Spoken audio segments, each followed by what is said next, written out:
ay hindi nag-asawa. Ngayon, inaakusahan ako ng napakaraming babae. Ito po ang kasalanan ko. Pinayaman ako ng Panginoon Diyos, akala nila sa akin, single ako, kaya pinag-aagawan ako. Ang nakalimutan yata ni Pastor, kahit sino pa ang tatay mo, kahit kaninong anak ka pa, sa Pilipinas, ang nakaupo sa Malacanang, 6 years lamang. At alam naman ang kasabihan, weather lang yan. Eh ano ngayon kung binasbasan mo yung kasalukuyang tenant ng Malacanang at yung busy niya? Aba wala ring halaga yan kung yung mga lumalabas naman sa channel na pag-aari mo ay walang tigil sa pagbanat sa kanya.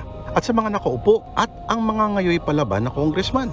Ulitin natin hindi habang buhay ay nandyan ang padrino mo.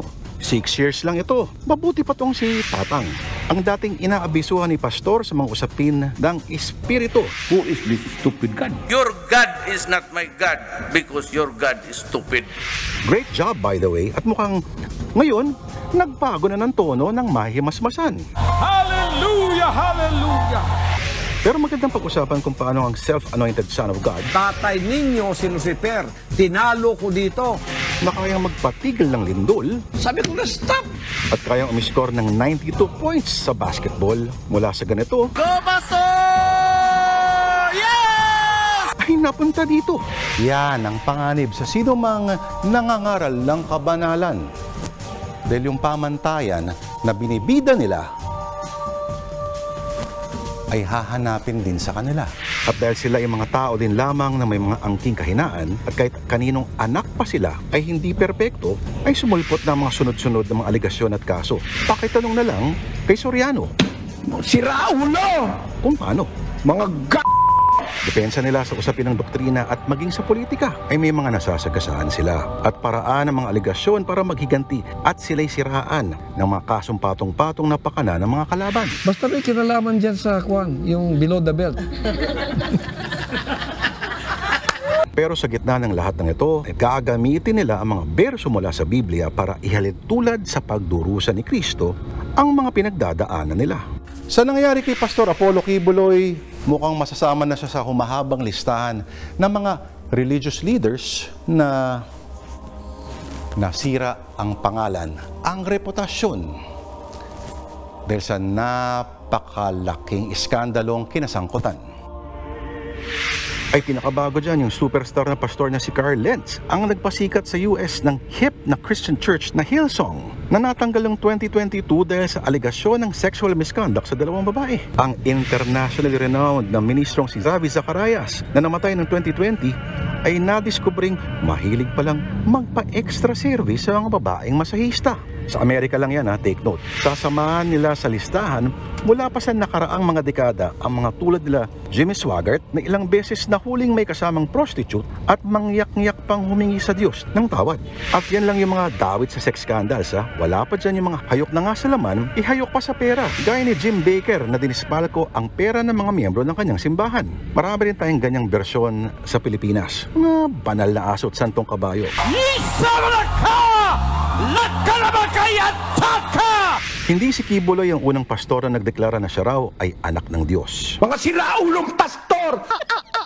O ang bagong sugo o ikalawang Mesiyas.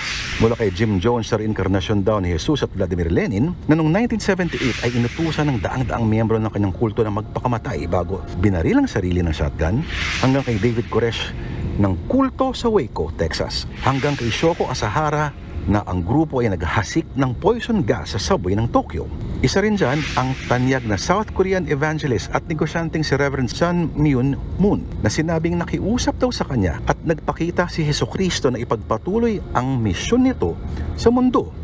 At ang tinatag niyang Unification Church ay namayagpag sa ilang bansa noong dekada 80 at ang impluwensya ay umabot hanggang sa pinakamataas-antas ng US government. Kung si Quiboloy ay may TV station, si Moon naman ay may dyaryo, ang Washington Times, na buhay pa rin hanggang ngayon. At gaya din ni Quiboloy, si Moon ay isang konserbatibo ng matinding kontra-komunista. Pero noong 1982 ay nakasuhan si Moon ng US government ng tax evasion at nakulong. At ang makalaya after 13 months ay dineklara ang sarili na Mesaya ang tutubos sa sangkatauhan.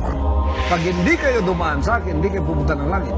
kaya sakaling mahuli man si Pastor Quiboloy at makulong, Alalahanin niya na lang ang pagpapahirap kay Kristo ng mga Pariseo at Romano at hamunin ang mga umaaresto, FBI man o mga attack dogs ng Kongreso. Basketball na lang tayo.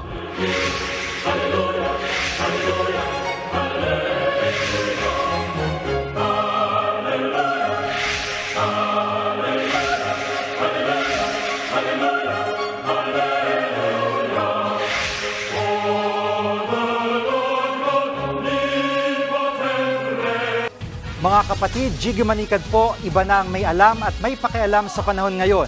Para sa konkreto, kumpleto at komprehensibong balitaan sa Frontline, mag-follow at mag-subscribe sa social media pages ng News 5.